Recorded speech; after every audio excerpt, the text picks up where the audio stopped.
Welcome to Straight Talk with your host, Patti Foster.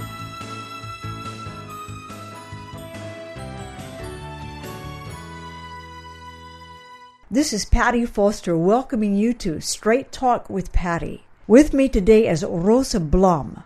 Rosa and Ossie were two of the founding members of the Dallas Holocaust Museum. I'm an Auschwitz survivor.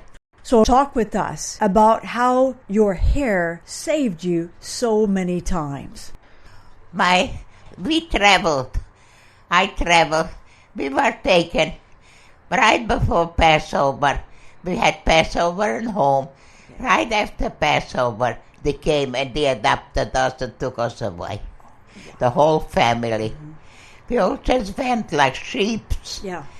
We traveled for 2 days and 2 nights to get to a destiny. When we were there, from Passover to Shavuos, Shavuos is the second holiday after Passover. It's 6 weeks from Passover. It's 6 weeks later, exactly. We were taken in and taken to train. They put us on a train, and we traveled 4 days and 4 nights, with no food, no water, no toilets. You can imagine 135 to 145 people in one of the train. What happened in there? Children and babies and old people and new people. A woman gave birth to twins, I believe. I'm not sure, 1 or 2. But a baby was born on the train as I was traveling to. When we arrived there, we arrived the second day of Shavuos. I will never forget it.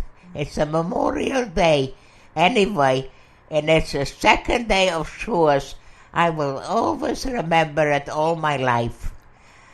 And when we arrived, my grandmother didn't have too much to do, and I had long hair all the way down to my knees. And she looked at me and she said, "You know something, I think I'm going to comb your hair." And she undone my braids. When she undone my braids, the train door opened up. And everybody was pushing for fresh air. You all can imagine what happened. It was unreal what has happened after they pushed me out. I fell down, and from the train we went out, and I looked to my grandmother and I said, "Grandma, I cannot walk like this. Hair loose all over me." She said, "Go find yourself something and tie your hair up." So I didn't know how to go to another train. I went back where I was. I went back there, and when I got inside the train, a beautiful scarf was laying on the floor. And I picked up the scarf, and there was the woman with the babies waiting for somebody to pick her up. And I said, "Is this yours?" And she says, "No, you can have it." So I tied my hair up, and I remember part of it bringing it into my front. I look good. And after all, I was 15 years old, you can imagine. I wanted to look good. As I was looking in the mirror, a little car pulled up at the door, and I couldn't get out. To the window, I saw my mother with one baby on one side, one baby on the other side. 7 people came in, 7 children came in with me. And we were 7 brothers and sisters, 2 girls and 5 boys. And I looked out to the window and I hollered, "Mother." She turned her head, and I don't know if she heard me or not, but the rest time I ever saw her. Never saw her again. And I wanted to get off the train, and I couldn't. I had to wait till the wagon pulled away. When the wagon opened up in the back, it was full of dead corpses. The little bus was full of dead corpses. They took the babies and the woman and pushed her on the top of it. When they did that, something magical happened to me. I fainted or I got out of my mind. Yeah. I just could see evil in the front of me. And I fainted, and I finally, the wagon pulled away. I tried to remember the door where my mother went in. I think I did, I'm not sure. But I made my way to the place where they took all the people in. When I put my hand on the door, I heard boom, like several doors have closed, and the door closed right in the front of me. I couldn't get in. We arrived in that train, 6,000 people. Out of the 6,000 people, 200 women and 200 men were selected to live. The rest of them all went to the crematorium. All died. And as I was trying to turn the door, Mengele came up to me. I faced myself with Mengele. I don't know who he was at the time, but then later I find out it was Mengele. Mm-hmm. And he said, "You are chosen to go to work." I looked at him, 15 years old, work, and pushed me to the working group, to the 200 that survived. And I turned around and came back to the same door, tried to get in again, and he saw me, jerking the door again. And he said, "You are chosen to go to work." And he started beating on me. He beat me so up, my back and my left side was split open, my brain, blood was gushing all over me. He was called away, and I was left there. I gathered myself in a hurry up, and I went to the working group. Yeah.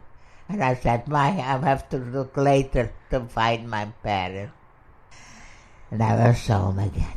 And that was the end of that trip to Auschwitz. So when was another time that your hair... I was taken away. And I went into the working group. And when the second time I was going around, I was very hungry. And I was going around looking for food. And when everybody used to go to sleep, I used to go over to the kitchen, around the kitchen, and grow grass. And I tried to find something in the trash. Okay. And in the trash, sometimes I find half-rotten potato or something. I used to clean it up and eat something. But I never got to go to there that day. But there was grass. I used to buy a handful of grass and eat grass. I come from the country, and I put together the cows eat grass and they live. Why can we not do that? So I started chewing on grass. I didn't realize I was getting more vitamins than anywhere else, but it was saving me. It was filling up my stomach. I was eating grass like the cows. The cows eat grass and they live. So I have to eat grass, that's it. And I have to live. I wanted to live. I didn't want to die. No.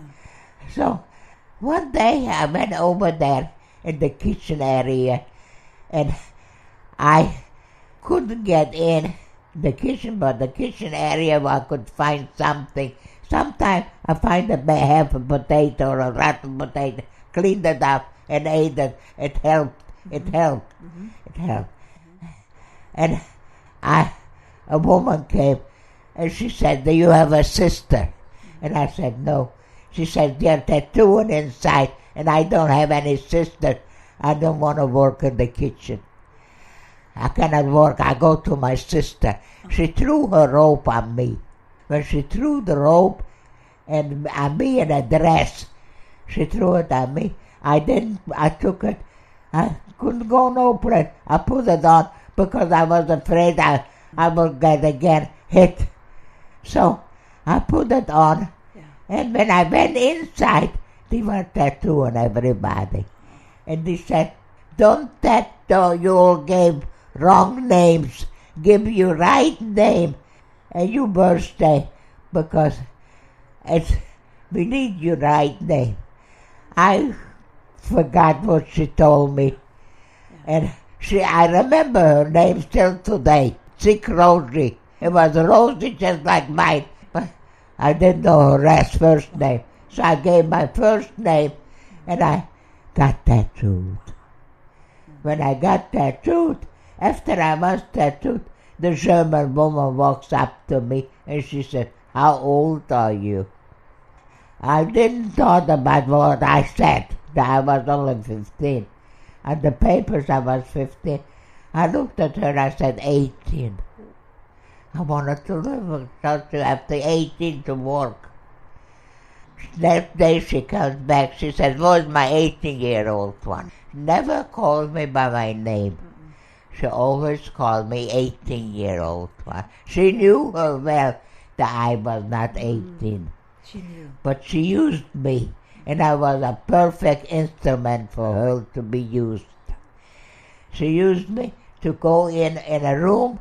She had a key on her neck that nobody was allowed to go in that room. I used to go in with her. I was no danger. I was younger. She was not afraid of me. She didn't realize I was more than the other ones were. But that was beside the point. She was very good to me. And she made me take 25 kilo, but it's 50 pounds, a little over, to carry out. And then outside she had prepared 2 women. One of them dished out the powder into the dishes by 2-3 pounds, and the other one mixed it in. Okay. In the beginning I was so happy because they are getting thicker food. They had nourishment. I was happy for them. And everybody was laughing. I said, "Why in the world are you all laughing? What's going on? There's something wrong here." Finally I find out. It was no powder. It was no flour. It was control powder. All they had to have is 2-3 spoons of it, and they didn't know what's going on. Oh my God. I'm the one who carried it out and put it in the food. I used to sabotage once in a while, but I couldn't do nothing about it. I had to carry the stuff and go on. I gave my cousin food always without the powder, but that's all I could do. I couldn't do anything. That was my hands were tied. I've been in Auschwitz for 6 months doing all that. Finally, it came to the time the people were less coming in, and we were not needed as much in the kitchen. And they laid us off and put us in another camp without the kitchen. I was out of the kitchen. Then they came and they said they want to take a couple hundred. Everyone with a couple hundred, only 200 or 300, you went. You went thousands, you didn't went. Because then they took us straight to the crematorium, the big transports. And they came and they said they want to take a couple hundred to a kitchen in Germany. And I said to the girls, "Let's go. This is the time to go." We went. I went still out from Auschwitz by train. Okay. All the way into Germany. And I was put into a camp and I was working, peeling potatoes. Then survival came. Okay. And I came out of Dachau area. That's it. So your hair saved you several times when you were in camp. I saved myself and finally realized several times, as much as we needed, I did it myself.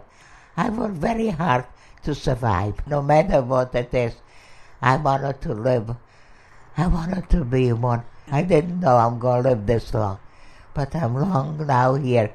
I'm still here to tell you all. It's happened then, and now you live in a different time and a different era. Thank you for listening. And thank you for listening and being with us. Listeners, thank you, Rosa Blum, for being a part of Straight Talk with Patti today. Thank you very much. You all stay well. I love you all.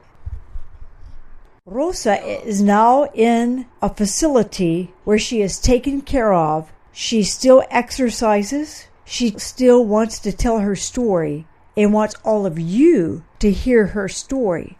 So if you have comments you want to make or you want to ask her questions, send them to me. Email them to me at info at pattifoster.com. That's pattifoster.com. And I'll pass along the questions to Rosa and she'll answer. Thanks for listening to Straight Talk with your host, Patti Foster. Patti is a motivational speaker, writer, musician, and has an amazing testimony of God's faithfulness. For more information, log on to www.pattifoster.com. Do whatever you can. Let's hope it never happen again.